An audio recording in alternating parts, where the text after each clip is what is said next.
Mesdames et messieurs, bonjour. Bienvenue dans ce nouveau numéro du magazine Sécurité civile et population consacré aux rubriques formation et connaissance de la sécurité civile. Merci lieutenant de me rejoindre pour ce nouveau numéro. Fidèles téléspectateurs, bienvenue dans cette émission.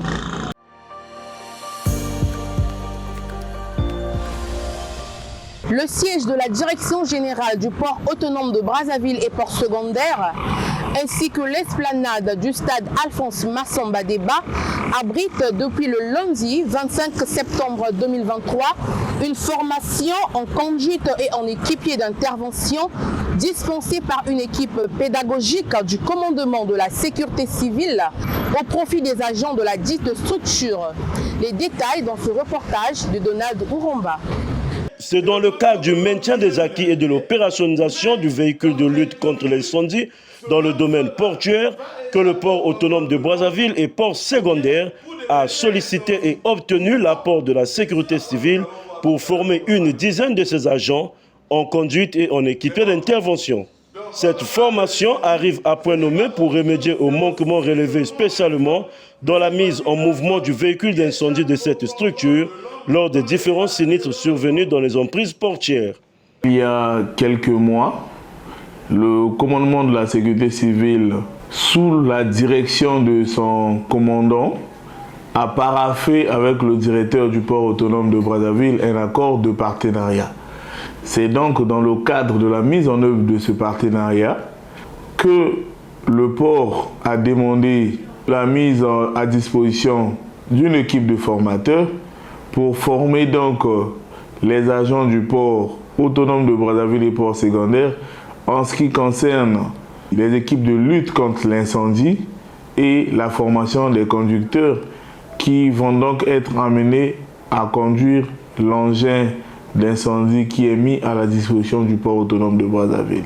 Nous avons donc été emmenés à leur présenter l'incendie et on ne pouvait pas les former en équipier incendie sans pour autant qu'ils sachent qu'est-ce que c'est que l'incendie, son inclusion. Ensuite, nous les avons parlé des besoins en eau et nous sommes donc allés les montrer où est-ce qu'il fallait trouver de l'eau, tant du point de vue naturel qu'artificiel. Et nous avons donc conclu en leur présentant les généralités sur le véhicule d'incendie. Figure au programme de cette activité formative les notions de base en prévention lutte contre l'incendie ainsi que la manipulation de l'engin de secours. Nous sommes sur le terrain pour la pratique. Ce que vous constatez ici, vous voyez que tout le monde est en train d'apprendre à manipuler l'engin. Parce que c'est un engin à double boîte, à boîte répétée, deux boîtes. Donc là où c'est la première, quand vous allez première, deuxième, troisième, quatrième, vous mettez la gamme haute, automatiquement la première devient la cinquième. Donc le transfert là, ils doivent apprendre pour ne pas casser la boîte. Donc voilà pourquoi nous sommes en train de marteler sur ça, pour qu'ils apprennent bien et pour que ça leur donne la capacité d'intervenir dans leur zone portuaire avant que le renfort de sapeurs-pompiers arrive. Si nous finissons avec la boîte, nous faites la circulation, nous allons faire le refoulement en eau, le refoulement en émulseur produit prémélangé et puis en aspiration. Donc ils doivent apprendre comment refouler sur cet engin, comment aspirer, comment faire le mélange avec les produits qui sont ici, les additifs pour intervenir sur l'effet des hydrocarbures. Il s'est de signaler que cette formation de 14 jours s'inscrit dans le cadre du protocole d'accord d'assistance mutuelle entre le port autonome de Brazzaville et port secondaire, la société commune de logistique, la société Faki Congo SA et le commandement de la sécurité civile signé le 27 janvier 2023 à Brazzaville.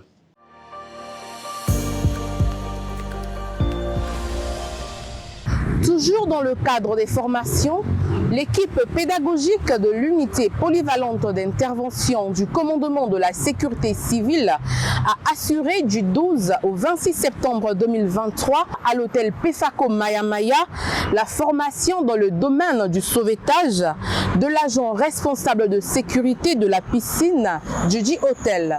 Les détails dans ce reportage de Georgelin Massamba.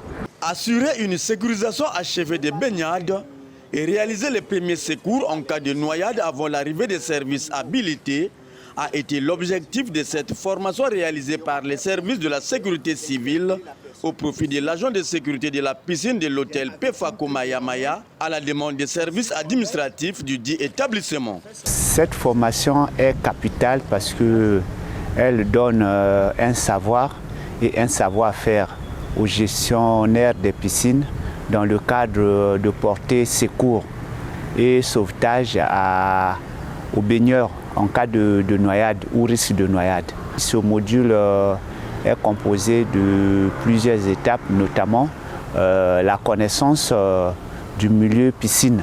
C'est un milieu qui doit être connu par les gestionnaires, c'est-à-dire les différents types de piscines. Et nous avions également fait le module sur le balayage visuel d'une piscine. C'est un domaine qui concerne la recherche des indices concernant les demandes de secours. Parmi eux, il y a ceux qui peuvent tomber en détresse, donc d'où il y a risque de noyade. Et il y a certains signes qui doivent être détectés par le gestionnaire de la piscine. Ces signes sont obligatoirement un geste. La troisième partie a concerné la gestion des accès. La gestion des accès. Chaque piscine a des accès, donc il est recommandé aux baigneurs ou aux usagers des piscines de respecter les entrées et les sorties des piscines en passant par les accès. Nous avions également fait la partie technique concernant les différents types de méthodes de sauvetage des victimes en détresse au niveau des piscines. Comment sauver une personne qui est en train de se noyer, comment aller en profondeur, récupérer une personne qui se trouve au fond de l'eau, le ramener en surface et nager avec la victime jusqu'au niveau de la plateforme. Nous avions également appris les techniques de prise en charge d'une victime qui a été ramenée au niveau de la plateforme, que ce soit une victime consciente ou inconsciente, que ce soit une victime qui a un choc au niveau de la colonne vertébrale. Nous avions appris les techniques de réanimation, nous avions appris les techniques des techniques qui permettent aux gestionnaires de la piscine de pouvoir faire évacuer l'eau contenue dans le ventre et les voies respiratoires d'une victime. Il y a des techniques qu'on a pratiquées. C'est une formation qui a changé la façon de voir et de faire des différentes formées que nous avions eues ici. Donc ça a augmenté leur connaissance, ça a augmenté leur savoir-faire. N'oublions pas que la plupart des gestionnaires de piscines chez nous ont soit juste une formation de natation, donc ils n'ont pas une formation de secours et sauvetage, option piscine. Le responsable des ressources humaines, M. René Médard Ikondi, n'a pas manqué de s'exprimer. Les sapeurs-pompiers sont les professionnels des métiers du secours. Donc autour de la piscine, on ne peut pas rester avec des gens qui ne sont pas formés. Voilà pourquoi on avait trouvé du temps d'écrire. On est très content que la sécurité civile ait réagi très rapidement et nous ait envoyé des officiers pour former nos équipes. Donc on remercie beaucoup le commandement de la sécurité civile pour ce fait. Et avec cette expérience que nous employons acquis, ça nous servira donc pour les clients, parce qu'on a beaucoup de clients qui viennent se baigner à la piscine. On a une salle de sport ici, on ne sait jamais, donc pour toutes les circonstances, ils peuvent intervenir déjà avec ce savoir qu'ils ont acquis. Satisfait des enseignements théoriques et pratiques qui lui ont été inculqués par les formateurs sauveteurs de l'unité polyvalente d'intervention du commandement de la sécurité civile, le bénéficiaire a livré ses impressions. On a tout le temps des cas de noyade. Par exemple, parfois les parents, quand ils arrivent, ils se disent on est arrivé, il y a des gens qui surveillent, ils ne font pas le suivi quand les enfants rentrent. On a pas mal de cas de noyade. Récemment, il y avait une fille qui se noyait et ses frères étaient juste là à côté, mais moi j'étais depuis là-bas. Je remarque, mais ça fait un bout de temps que la fille elle est là, elle ne bouge pas. Elle est là, elle ne bouge pas, elle fait que flotter, mais il y a un problème. En arrivant ici, je dis non, je dois aller voir ce qui se passe.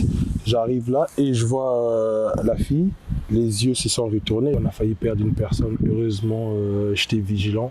Donc là, il faut que j'apprenne les méthodes qu'il faut. Parce que les parents, quand tu vois, ils jettent la responsabilité sur l'autel. Là, je le sais que je peux intervenir correctement. J'intervenais, mais pas vraiment avec les méthodes qu'il fallait. Donc, il fallait que les sapeurs-pompiers soient là.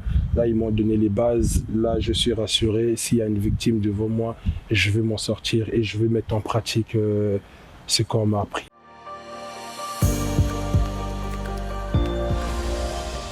Mesdames et messieurs, à présent, nous allons rentrer en contact avec le brigadier-chef Donald Oramba qui se trouve au centre de secours principal de sapeurs-pompiers du centre-ville de Brazzaville. Merci bien, mon lieutenant. Je me trouve actuellement au centre de secours principal des sapeurs-pompiers du centre-ville de Brazzaville où je vais recevoir l'adjudant-chef de police Mationa Nkouka Jean-Claude, conducteur d'engin d'incendie au commandement territorial de la sécurité civile de Brazzaville. Il va donc nous présenter ce véhicule qui se trouve juste à côté de moi. Tout de suite, je m'en vais donc recevoir mon invité. Bonjour mon adjudant-chef. Bonjour monsieur le journaliste. Mon adjudant-chef, la première question est celle de savoir comment appelle-t-on ce véhicule d'incendie avec un gabarit imposant? Ce véhicule que vous voyez en face de vous s'appelle Vemer. C'est un véhicule conçu pour les grands feux d'hydrocarbures. Vous avez dit Vemer, mon adjudant-chef. Que veut dire Vemer? Vemer veut dire véhicule à mousse raffiné. Véhicule à mousse raffinée, mon adjudant-chef, quelle est donc la capacité d'extinction du Vemer? La capacité d'extinction du Vemer, il a 2 citernes. La première citerne, c'est la citerne à eau, d'une capacité de 5 millilitres. Vous pouvez nous la situer, la citerne? Bon, elle n'est pas visible, mais elle est à l'intérieur. Elle est à l'intérieur. Et il y a une deuxième citerne d'émulseur. La capacité est de 1500 litres. Nous pouvons donc savoir quels sont les équipements anti-incendie qui composent le Vemer. Là, par exemple, nous avons 2 compartiments. Là où sont rangés les agrès de part et d'autre. Nous disposons ici un gros tuyau de 100, diamètre 100 bien sûr. Là, nous avons le flotteur et la crépine.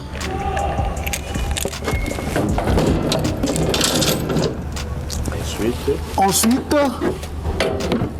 ça c'est une division commando, c'est-à-dire il reçoit par le diamètre 100, ressort les établissements de 3 sur 3 sorties de 70. Donc une division commando, qu'on appelle ça.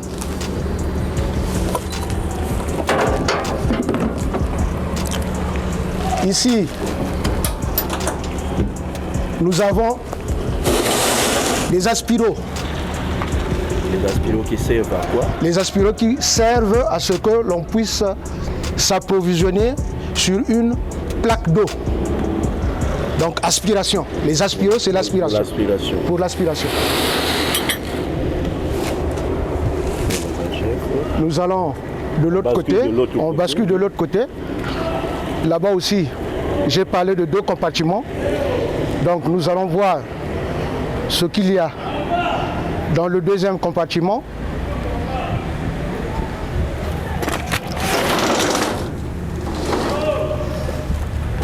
Ici, nous avons des tuyaux. Ça, c'est un petit tuyau de 45. Celui-là aussi, c'est un petit tuyau de 45.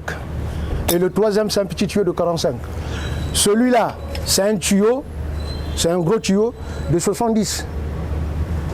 Et l'autre est de 100 à l'intérieur là-bas, diamètre 100. Ok. Ça, c'est une lance à mousse qui fait partie des équipements de ce véhicule. Ça, quand nous arrivons sur le terrain, pour bien positionner l'engin, nous le mettons, ça s'appelle une cale. Une cale, oui.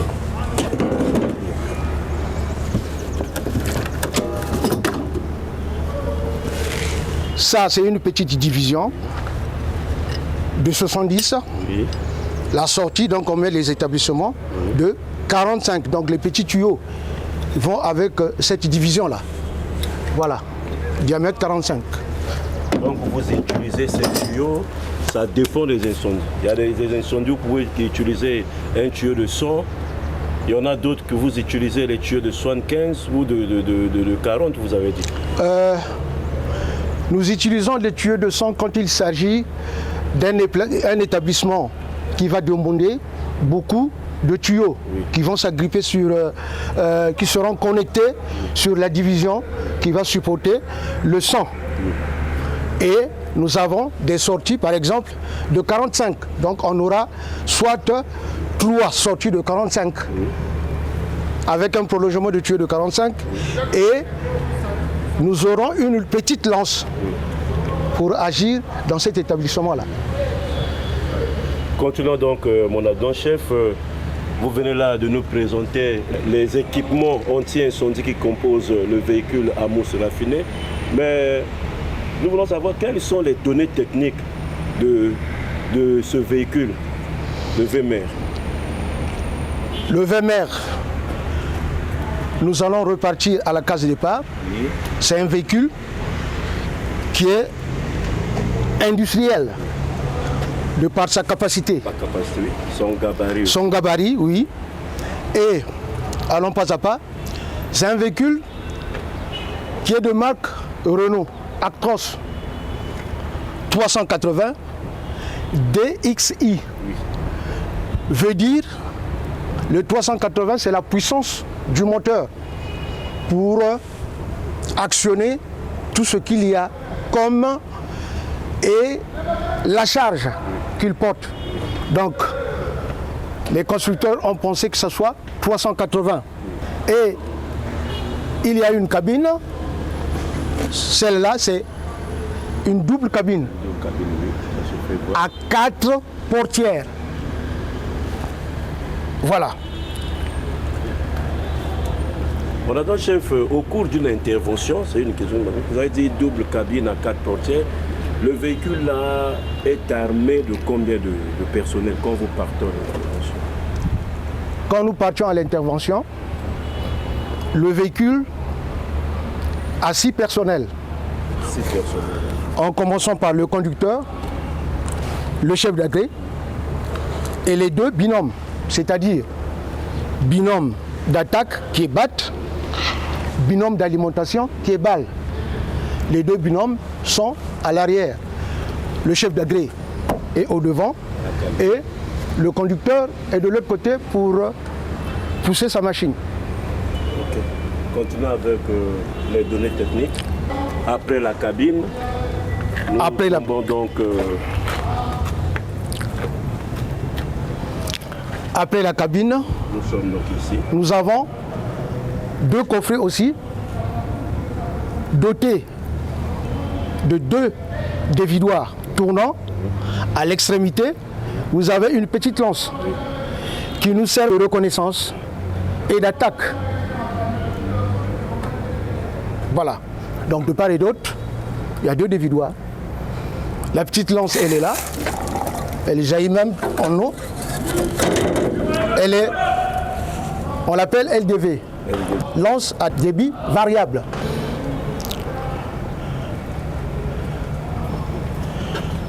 Ici, c'est les collecteurs d'aspiration. En amont, je vous ai parlé des aspiros. Oui.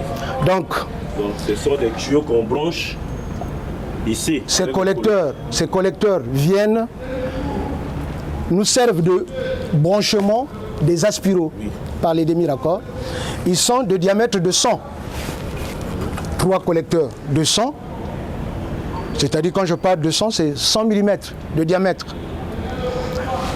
Par ici, c'est les collecteurs de refoulement qui sont divisés en 2 parties. Il y a 2 collecteurs de 100, diamètre 100, et 2 collecteurs de diamètre 70.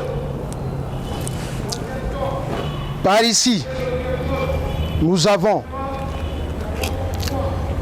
les collecteurs de pré-mélange, parce que nous avons parlé de 2 citernes dans les capacités. Donc on parle de l'émulseur. Et voilà que c'est un véhicule industriel. Il y a des commandes au niveau de la cabine. Quand le conducteur enclenche, ça se retentit au niveau de la pompe. La pompe centrifuge, elle est là. La pompe centrifuge, c'est cette pompe qui nous permet d'avoir une pression en eau au niveau de la lance. Parce que là, nous sommes en opération. Et ça, c'est l'amorçage. C'est-à-dire, il va être en contact. L'opération se fait entre la pompe et l'amorçage pour donner la solution de l'eau.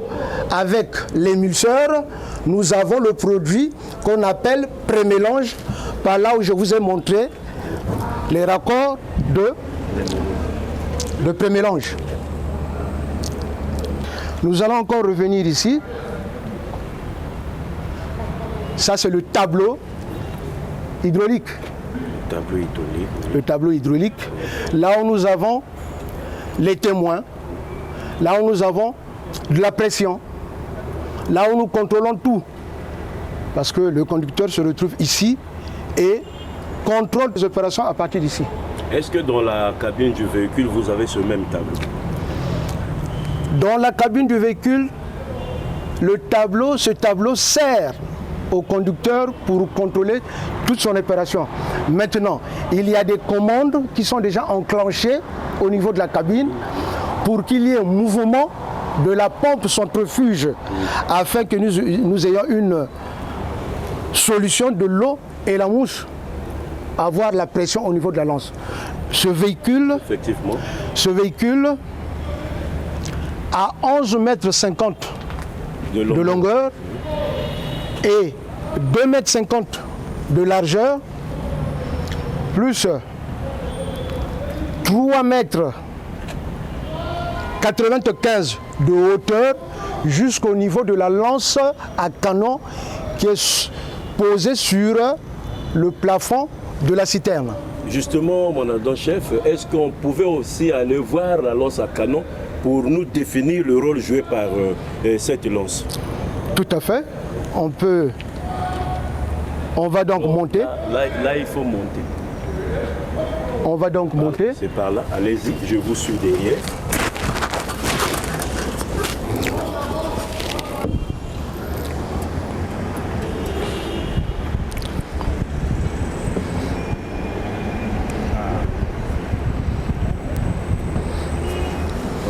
Nous sommes